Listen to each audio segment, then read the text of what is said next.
Hello, everybody. Welcome back to my channel. Welcome back to another video tonight, you guys, right?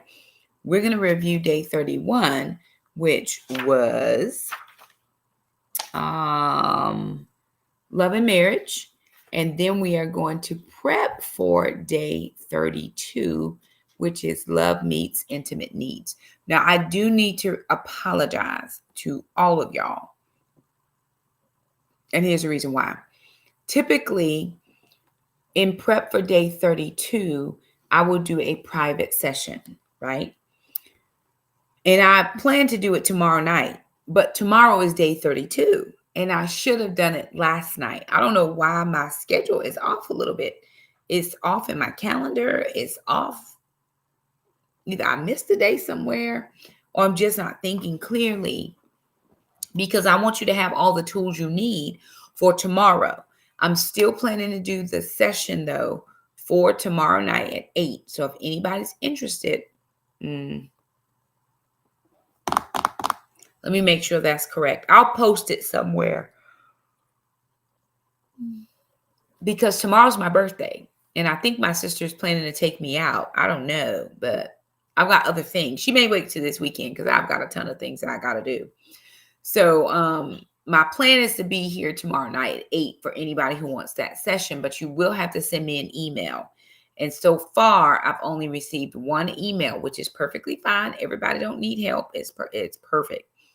This is my email that you can send the email that you want to join that private session to. And it's for ladies only, please. I do not do a mixed group session for this type of situation. It's personal preference. It's just me. If other people do that, that's their business. This is not something that I do in a mixed group. So right now, just have one lady, which is perfectly fine. If you're good and you don't need that, it's no problem. So anywho, we're moving on day 32. We're going to prep, but we want to review 31. I'm going to ask y'all ahead of time. Please do also forgive me. I'm still dealing with some of the laryngitis, whatever. I lost my voice the other night. Last Friday night, I was at church and we were having a high time. And my voice went with the time I was having. And then the season is changing. So that always usually gets me twice a year. This is the moments. And I'm like, Lord, I don't have time for this. And then I had a root canal earlier this afternoon. And so I finally can feel my face, which is very good. So if I'm talking a little bit funny or holding my mouth a little bit funny, it's because it's still very tender here. And I just took some medicine. So preferably, I'll be able to make my way through this. So let's go over day 31, right? Day 31, love and marriage. This was where we were talking about leaving and cleaving, the idea of leave and cleave. Your dare for today is there a leaving issue with your parents or someone else you haven't been brave enough to conquer yet? Confess it to your spouse today and resolve to make it right. The oneness of your marriage is dependent upon it. Follow this with a commitment to your spouse and to God to make your marriage the top priority over every other human relationship. And so in your reflection, here were your questions. Has this been a hard thing for you to deal with? How has it affected your relationship? If the worst offender in this area is your spouse with your in-laws, how can you lovingly move towards a better situation? So those were the questions that you had to go back and reflect on. That it's one of those things where it is a challenge quite to know how to navigate the people who've been in your spouse's life before you, namely parents. Parents are really a challenge because I've been with you all your life, and now all of a sudden you want to get married, and now I'm being replaced. And that's not always the best situation for some people. They don't know. Again, we talked about this last night. Some parents don't have a life outside of their children, which is most unfortunate because you are still married. And so my husband and I, for all that we, try to find each other, we dated, we courted, whatever it was that y'all did, you should still be nurturing that relationship, even when you have children and after those children have grown up and moved away. So that's my priority. My number one role is wife. My number two role is daughter, is mother. I get that. And then I'm a daughter and a sister and all that. But my number one role is to be the wife of one husband, right? My husband. And so that can be a challenge. And also for those spouses that are codependent on their parents. We didn't talk about codependency last night, but it is a real thing, especially parents who do not prepare their children to be on their own. And the daughter doesn't know how to cook. She don't know how to clean. She don't know how to do anything. They just come to mama's house and eat every night. Well, that is you're derelict in your duties, ma'am, sir, to teach your children how to take care of a home. I have people all the time get at me about my kids. Your kids always look miserable when they're cleaning. I don't know any kid that looks happy when they're cleaning. Nobody wants to clean the house, even me. There are moments I don't want to clean, but I do recognize the fact that at some point I was going to have to move out of my grandmother's house. And so I needed to learn all the things I needed to know so that I could set up housekeeping on my own. I needed to know cooking. I needed to know cleaning. I needed to know money management. I needed to know how to navigate having another person in my space. And as we're going to talk about tonight, I needed to know how to be intimate. And sadly, I did not get those lessons. Though that lesson I didn't get. I got all the other stuff. Well, money management. My grandparents never had any money. They just lived from one check to the next. So it wasn't like but they paid their bills. They paid their bills on time. My grandparents were never running late for bills. So I did learn those types of things. But there were certain things that we did not teach. And a lot of parents will not teach because they want to keep their children dependent on them. And that is just not the way to go. You got to cut those apron strings. You got to be able to say, hey, listen, I appreciate all that you did in raising me, helping me to be my best self. But now my role, my relationship, my allegiance is to my spouse. Okay.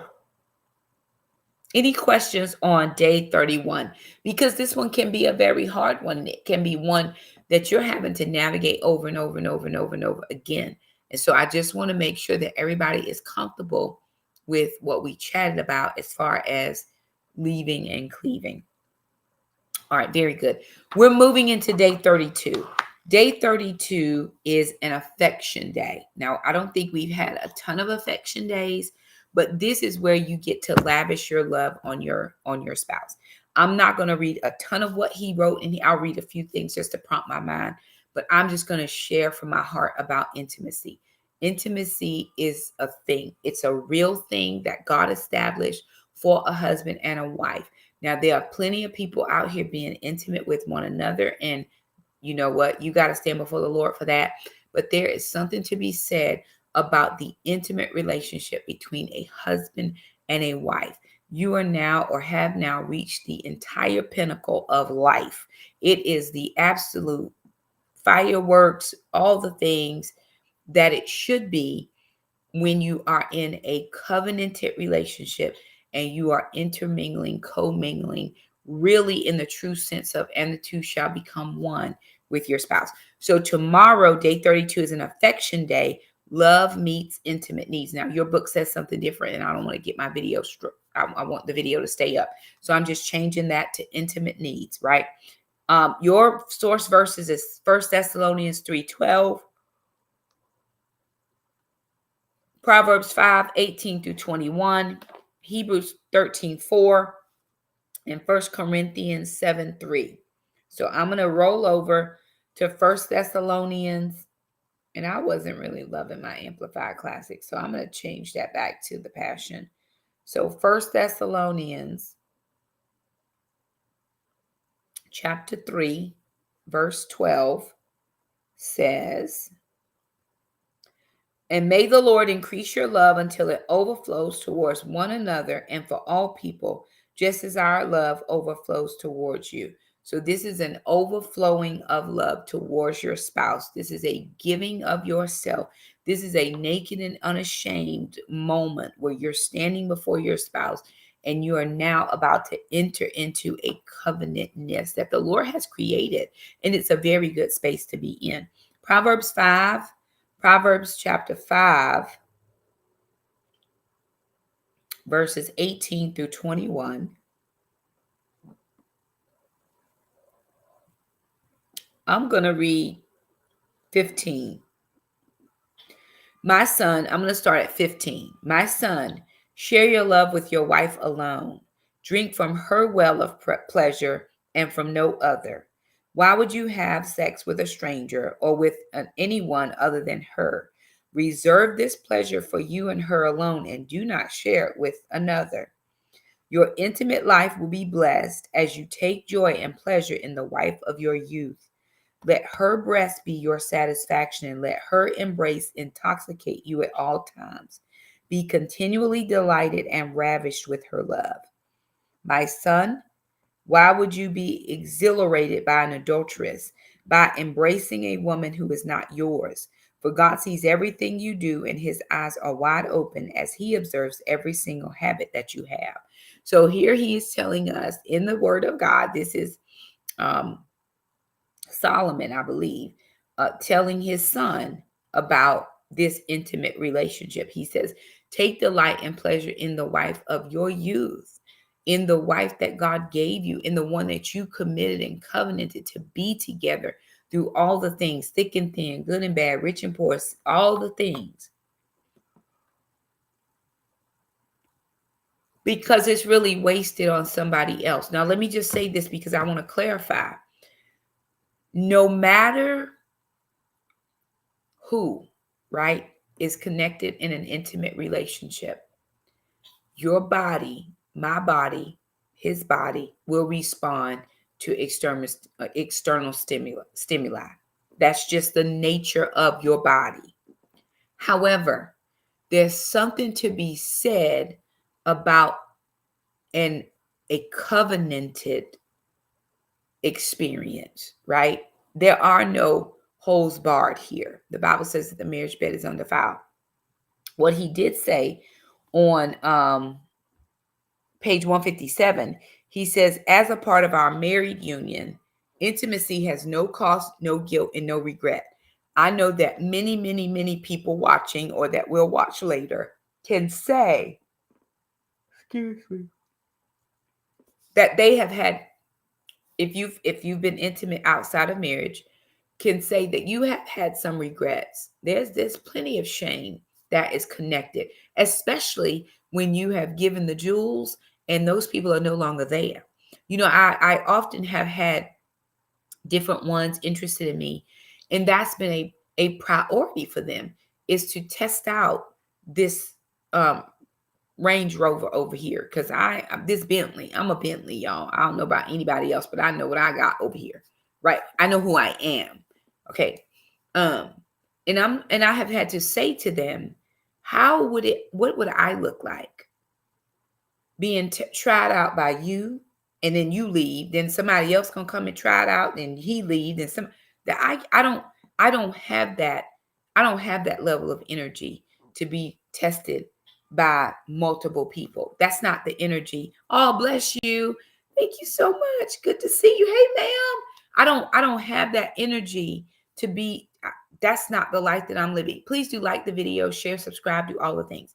I'm saving myself for my intimate spouse, for my husband.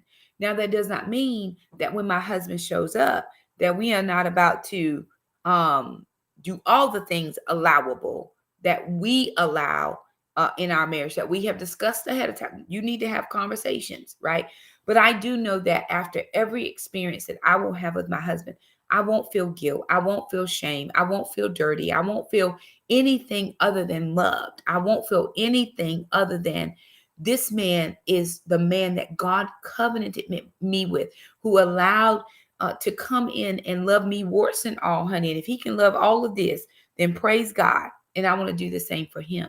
But I know in the past, there have been moments in all of our lives when we have had to go back and say, you know what, I wasn't always saved. And there's some things that I might have done that I'm not proud of.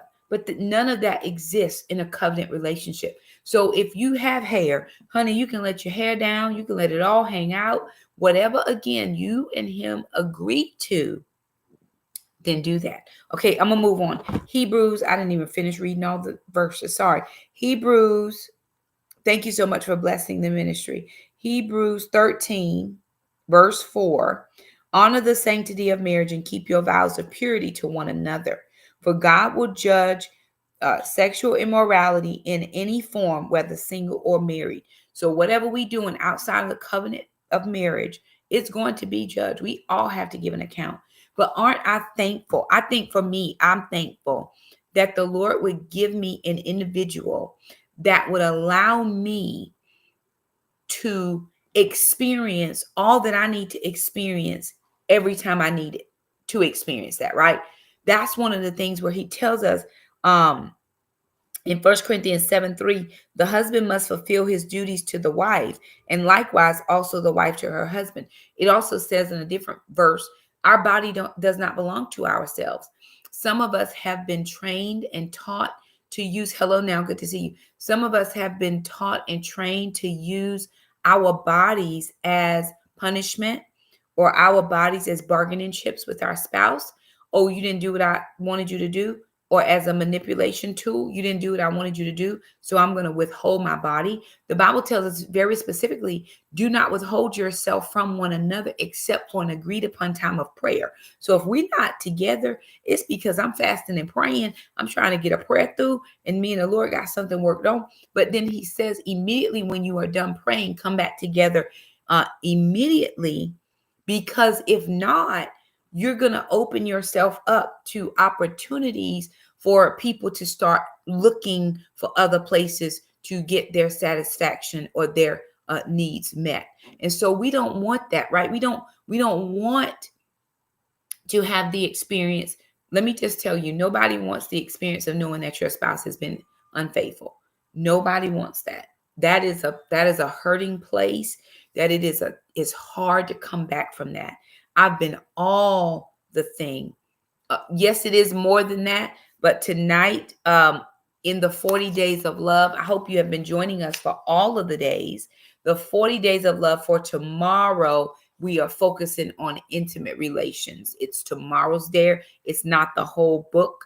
We're just hitting this topic tonight for tomorrow. So if you have not been joining us for the 40 days, I'm going to encourage you to stop watching this video and go and start at day 1, where we talk about being patient and kind, because that's where we started. So yes, if this is your first night joining me, you may want to go back to day 1 so that you can kind of get the context of where we are. But tomorrow is an intimate affection day, and we're just talking about intimacy in the bonds of marriage, right? And I love my spouse enough to be able to meet the needs that he has, even when it's inconvenient to me. Remember when we talked about, it was some days ago, that love gives of itself even when it's not convenient, right? It brings unity even when it's not convenient, even if it costs me something, even if it means that I have to deny something I want for something that my spouse wants. We talked about that, but it's the same principle.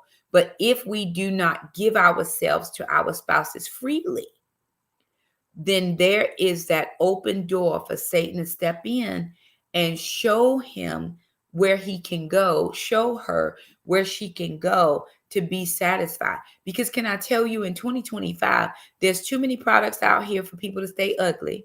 So it's not like, oh, he not gonna want an ugly woman, honey. Have you seen these people before they beat their face and put that middle part bust down and all them wigs, honey? People be looking amazing. So don't think that there aren't any pretty women out here that are a veil. They are a veil.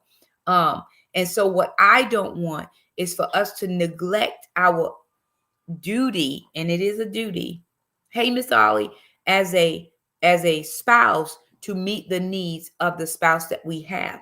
And again, you got to know your partner. Some people, I say most men, really don't hit their stride until their late 30s. And it's a short-lived stride, right? They hitting it. Thank you so much. I appreciate that. I I appreciate that. Thank you so much. They really don't hit their stride until about their late 30s. I think they can do all the things anytime. But I'm talking about where it's actually an enjoyable experience where they kind of know what they're working with and all that about in their mid 30s.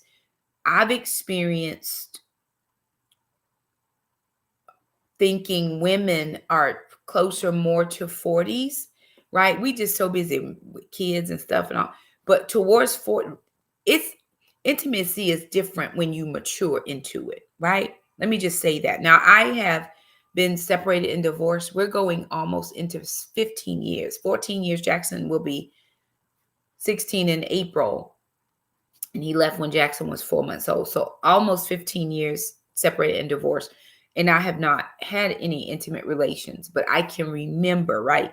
But I know that it was a challenge back then, especially because of some past things that I had not dealt with, that I definitely have dealt with by now. The Lord has really helped me and blessed me to be able to be delivered from my past and things that happened to me. Definitely in this latter part of life where I've definitely gone through some body changes, hormonal changes. Your body just does different things. So again, I've asked the Lord for a very robust, intimate life with my husband when the Lord sends him, just because I've not been such and I want to be such.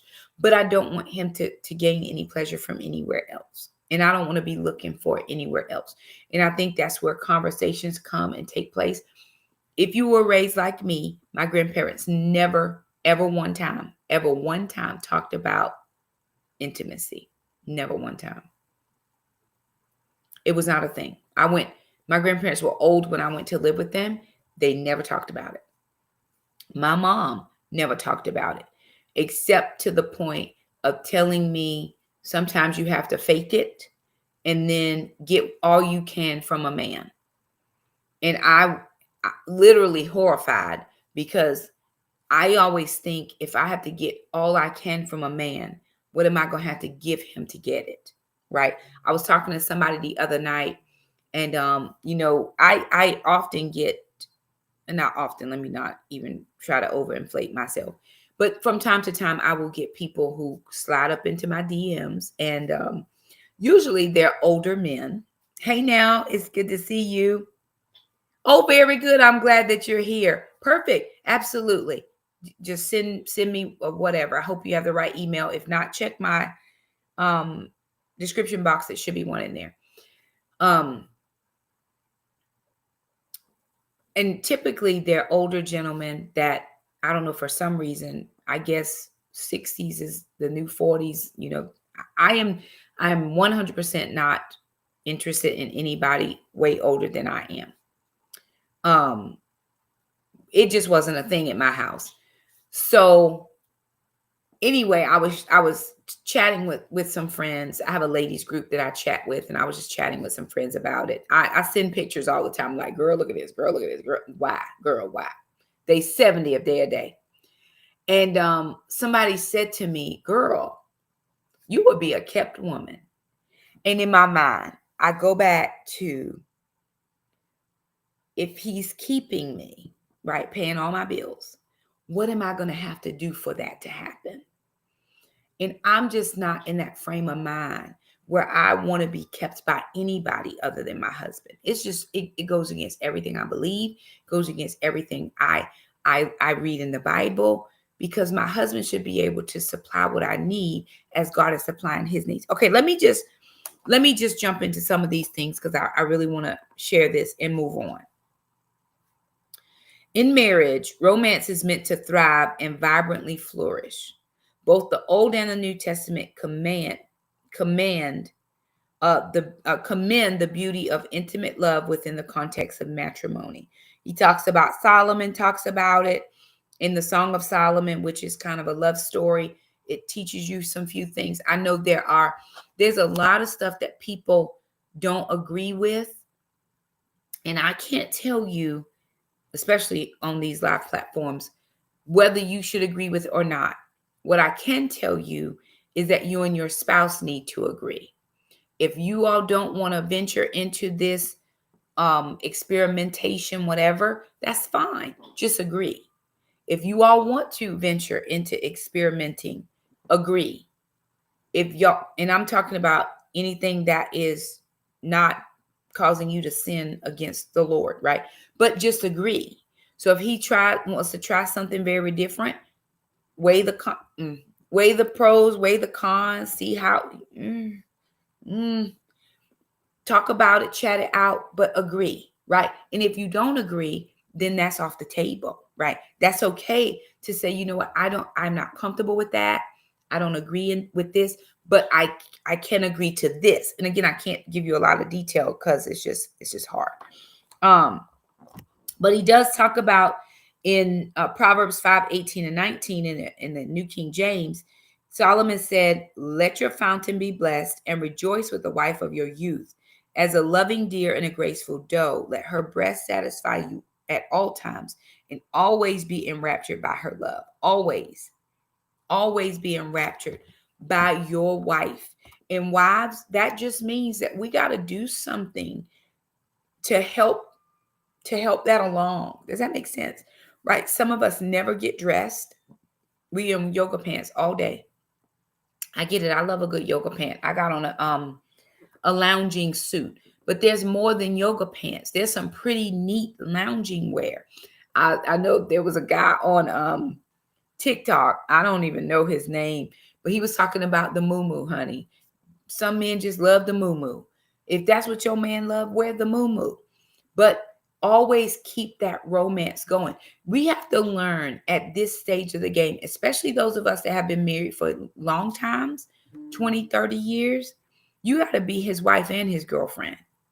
You got to be his wife, his girlfriend, and his side chick, because all those people do very different things. And so I'm going to be his wife, very mindful, very demure. But when it's time to do the things, then I got to know what I'm supposed to be doing, right? People like excitement. I get it. Thursday night, 10 o'clock, the kids are in bed. This is our set time. Well, can you set a little mood lighting, a little ambiance, a little, what was I listening to? Whitney Houston from the soundtrack of The Preacher's Wife. The song is called My Heart is Calling. It might be called something else, but my heart is calling for you. My heart is longing for you. Set a little music. I love the thought of the texting, right? Text your spouse throughout the day some sweet, only for his eye type situations. They have those things again on social media platforms where I'm texting my husband something only for his eyes, and the husband reads it. He's like, we at my mama house. We not going, but you know what I'm saying? But keep it exciting. Love in the bonds of marriage is meant to be exciting. And then we're working it up to that explosive moment. But the conversation is foreplay. The text messages, I'm not telling you to send no pictures and all that kind of thing, but I'm just saying you can text your spouse anything, thinking about you, can't wait till this evening, I got planned. You know what I'm saying? You can keep it PG where they understand the things, but you're saying the things. I'm very prudish, y'all, too. So a lot of times I don't do this type of stuff on a live platform because I want to keep things private for my spouse. But he said on 156, which I thought was good, through the pleasure of physical intimacy, we experience a strengthening of our relational, emotional, and spiritual intimacy as well. Faithful love transitions into overwhelming joy, resulting in a deep, abiding peace that no other relationship outside of marriage can produce. There is a book that I read, and I'm not suggesting you read it, because as soon as I say it, say go read it, somebody's going to be like, did you look at the reviews? This is not what you're supposed to be reading. It is a book by a Christian author. It's Christian fiction. It's called Pastor Needs a Boo. That's the name of the book. I've read it several times. I actually have it on my audio because if I have to travel, I just listen to audiobooks while I'm traveling.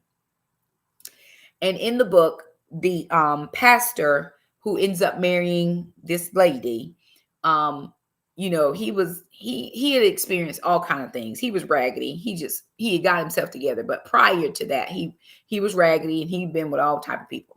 He had gotten himself together and was, you know, saving himself a marriage. But this woman, she had not been with, her ex-husband passed away, and she had been single.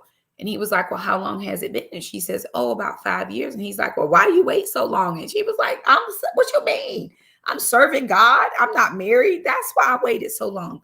So in the middle of that scene, they give a brief, they don't share anything explicit, but they give a brief little work their way. They got married and they worked their way up to this one explosive moment. And at the end of that, they just say, we could have never gotten to this point outside of each other. We could have never gotten to this point where our love overflowed such if we had never been married. I've experienced things before, but nothing ever as good as being married to the person that I'm experiencing this with, if that makes any sense, right? So I'm experiencing like the most exciting, explosive fireworks, whatever you want to call it, and whatever it is that you want to experience, but only with my spouse. Okay, I'm gonna move on because I can't. I get really nervous about it. But when he talked about the no cost, no guilt, no regret, he says this is why God approves of only one intimate relationship. One man, one woman who married one another, and why he placed it around such a loving, protective boundary. By proclaiming that marriage is to be held in honor among all, and the marriage bed is undefiled, according to Hebrews 13:4. God provided us with the only way to protect our moral purity, according to 1 Corinthians 7:1 and 2, protect our bodies physically. That is 1 Corinthians 6:18. Honor your spouse faithfully, Exodus 20:14, and keep your intimate experiences glorifying to him, 1 Corinthians 6:19. He is not limiting your enjoyment, but he is protecting it and us, right? So within the bounds of marriage, and I'm not going to read a whole bunch more, but within the bounds of marriage, there is no lack of enjoyment. There are things that my husband and I can experience together as long as we agree, right? Go back to agreement. How can two walk together lest they be in agreement? So we are going to agree on what it is that we're about to do, experience, whatever. And that's just going to be that. And what I'm going to experience in that moment is what it feels like to be in heaven. Because that's the only other experience that can trump this. This is no other experience. Having a baby can't trump it. Honey, you so glad that's over. But this thing right here takes you to the very top of all reality. And in that 30 seconds of whatever, you will agree to anything, honey. You will give them up to half of the kingdom, King Xerxes. You will give Esther up to half of the kingdom as long as you at that moment, right? And that's what it's going to be like when the bride of Christ comes to the bridegroom of Christ. When we find ourselves standing before the Lord, that's what it's going to be like. Y'all, I'm sorry, y'all, that makes me emotional because I never want to experience that with anybody other than my husband. I want to know what it feels like to be in heaven. And I think that's the closest that we could ever come. And for somebody like me that has not experienced that, it's their reasons. Again, I've not been taught a whole lot. My grandparents were sure. But then he said, some Christians secretly view intimacy in their marriage as dirty or shameful. And that's because we were never taught what the word says about love, right? We always talk about keeping in the bonds of marriage. Okay, but what else? And I sometimes take a little bit of a not offense, but I'm like, how is it that we keep having all these marriage conferences, but we never include the singles? When are the singles ever going to learn what they need to learn? And I'm not talking about examples, but you can walk us through the word and we can get our own imagination going on, when who's leading the study on Song of Solomon's for the singles. This is what it's supposed to be like when you get married. No, we just save it for the people that are married. No, if you prepped us ahead of time, I feel that, Holy Spirit. If you prep the singles ahead of time on what the word says it should be like in the bonds of covenanted marriage, then when we get there, we wouldn't be struggling and trying to figure out what it was supposed to be like. You know what I'm saying? Because we would at least know what to expect. Some people go into the honeymoon suite and never know what to even expect. They have no idea that moisture could be a problem. Like maybe there might be some things there might be some helper things that might make this experience a little bit better for everybody. Nobody would know that, especially if you haven't been taught that. And most of us have not been taught that. I know for sure I was never taught that. And I'm not talking about what you learn in school and what you with your friends, and they all raggedy and telling you crazy stuff. This is why you need a very good role model couple that experience this, because that's exactly right, because I think those are the issues. Miss Ollie said it wouldn't be so much divorce. It's very true. I remember when I was doing online dating this had to be about 5 years ago now, because I'm not doing it now. But I met a guy and we hit it off real well, and we began to talk and chat and all that other stuff. And he mentioned that if he were not satisfied in that relationship, he would get divorced immediately. Then he also tried, they try it. They're like, okay, well, if I'm willing to wait, can we try it 90 days out for the wedding? Are we getting married 90 days sooner than the wedding date? What is going on here? No. But again, because I think most people don't believe that you can be satisfied. Here's the thing. Again, courageous conversations. There are intimate moments where you and your spouse are face to face and we're saying things. You should be saying what you prefer, what you like, what you don't. No. Don't do that. Don't do that. What you do not like. And you can say that in the moment of that experience. You can say that. And I think the other problem that we have is not being able to understand that our spouses can teach us how to love them, and we can teach them how to love us. That's a thing. We're going to learn and grow. It doesn't matter what you know outside of me, right? My anatomy may be the same as somebody else, but I'm going to respond to you very differently than somebody else, because I'm your wife. I'm your covenant. I'm your partner. You should always be satisfied here. That's the word. And that's what we're doing. And so I don't want people to be fearful of talking to your spouse about what you need.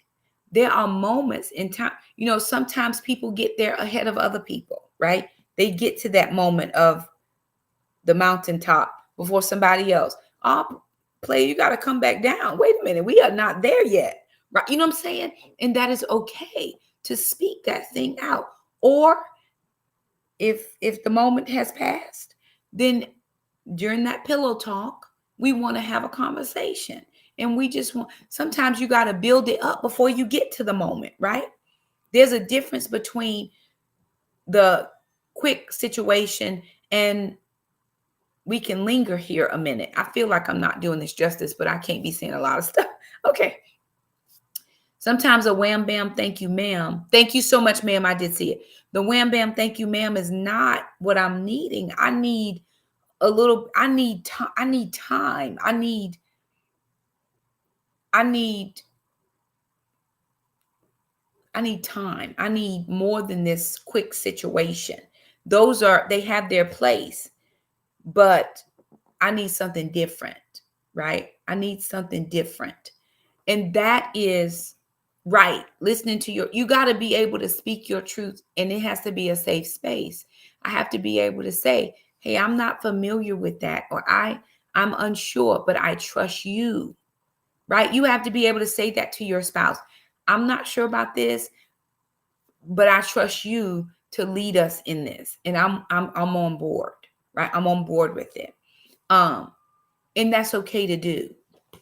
Let me see if there's anything else I wanted to share very quickly, because I'm getting off from here because I can't say all the things I need to say.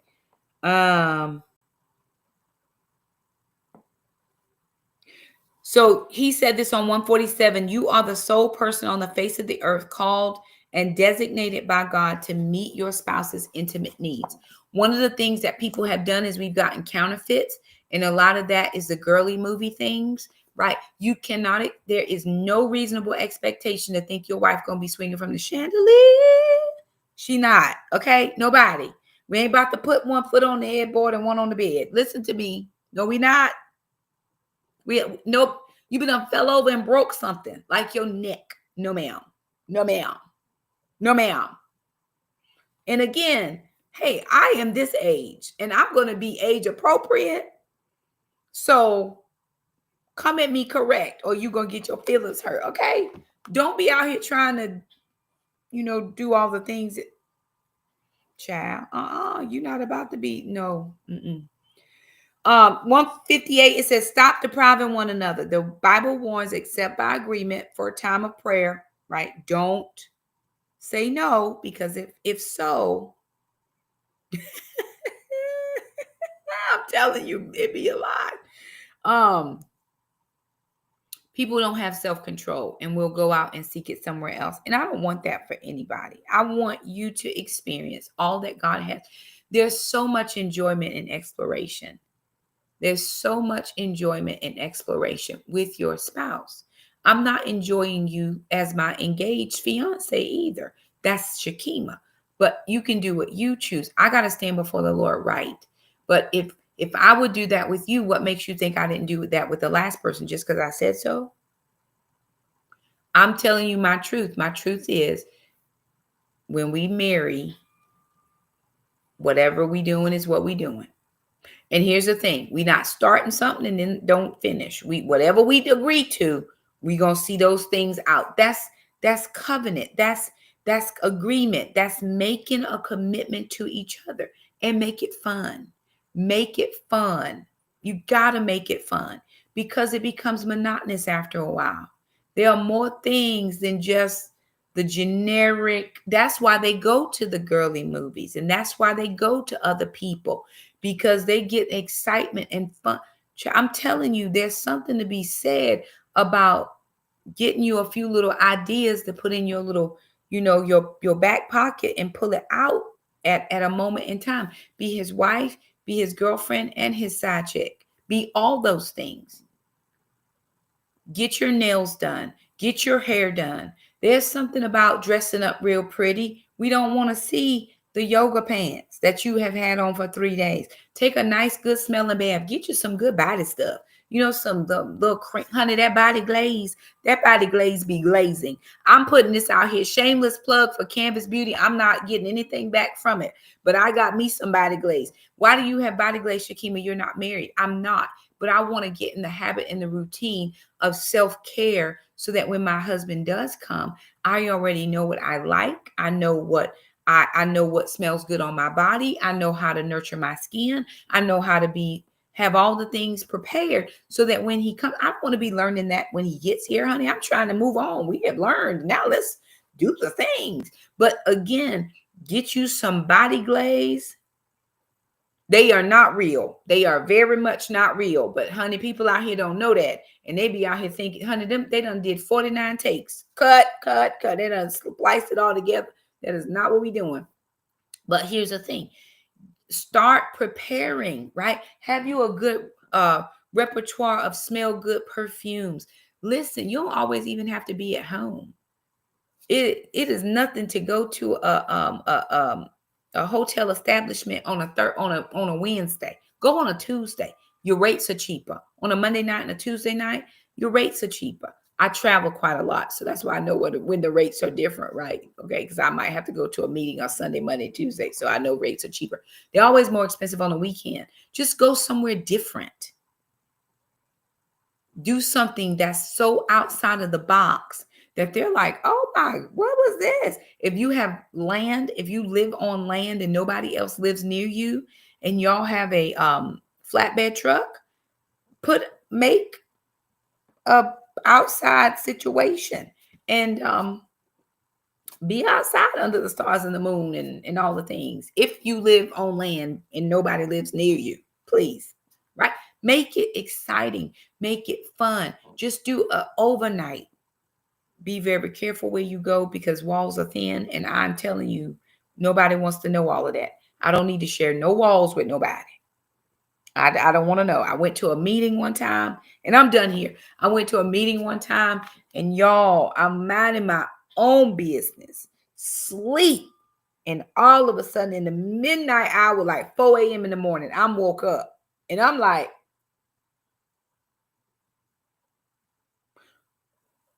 oh Lord. And I feel like I'm intruding on people. I'm in my own room, minding my own by my own self. And I feel like I am I love it. I feel like I'm intruding on your space. So just remember, walls are thin, right? If you take that idea and go somewhere, just walls are thin.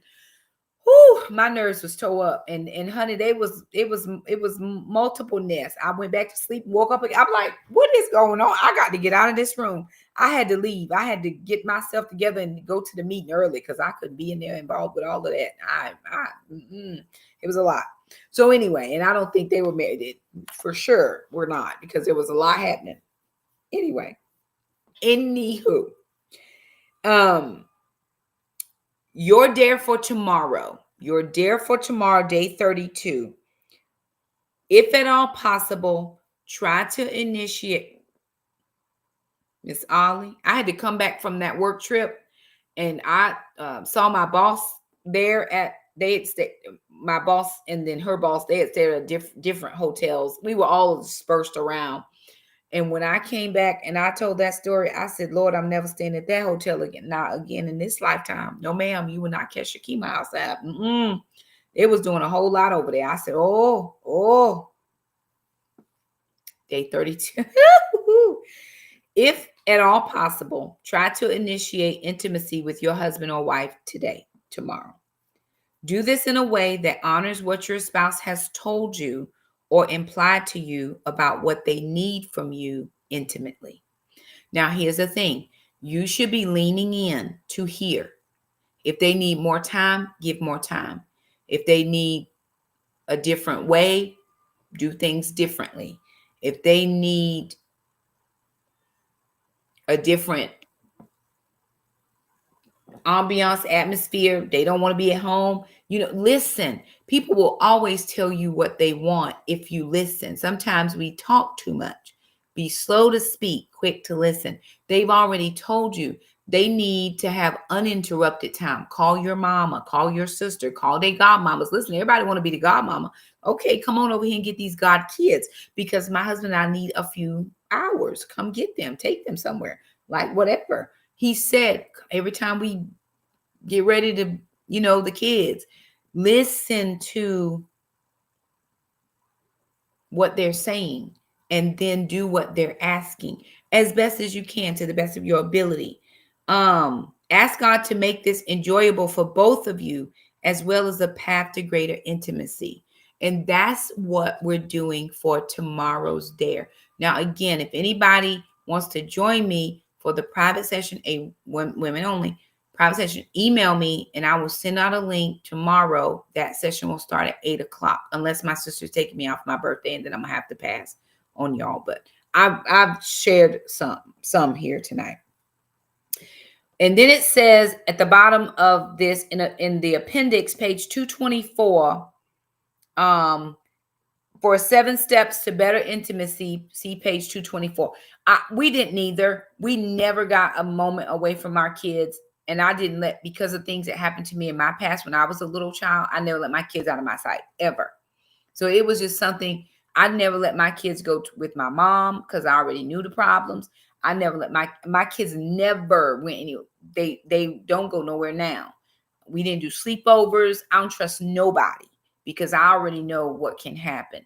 So my kids, so that wasn't something that we had, but make other arrangements if that makes any sense. Again, you can just listen and y'all can talk about, how about do it as a surprise?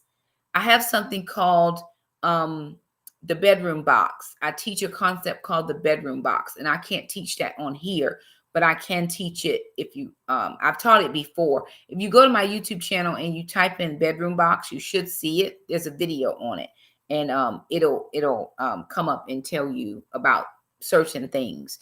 Most people don't have one of those, and you should have all that you need. There's too much out here nowadays for us not to have the experiences that we want, that keeps us safe, that keeps us in covenant with our spouses, and doesn't have us to sin against the Lord or our covenant. So anywho, y'all, there it is. Do a favor, like the video, share, subscribe, follow wherever platform you're watching from. I would appreciate it. I did not do this section any justice because there's just certain things that I'm not free to share in an open platform, but go back and read it for yourself. It says all the things that I want you to know, and he wants you to know, and he wants you to know. And it gives you instructions on how to do that. Thank you so much. Tomorrow is my birthday. I am going to be 49. And I am praying the Lord would do me a solid and send my husband, because I have been praying for him for years now. And I want to experience everything in this book that I've been sharing with you all. So anywho, there it is, you guys. I'm going to go do something, edit videos. That's what I'm going to do. Edit videos, drink coffee, and edit videos. Love y'all. I hope this was helpful. Please just like the video, share, subscribe, do all the things. And we will see you guys next time. Bye now. Bye, everybody. Thank you so much for joining us.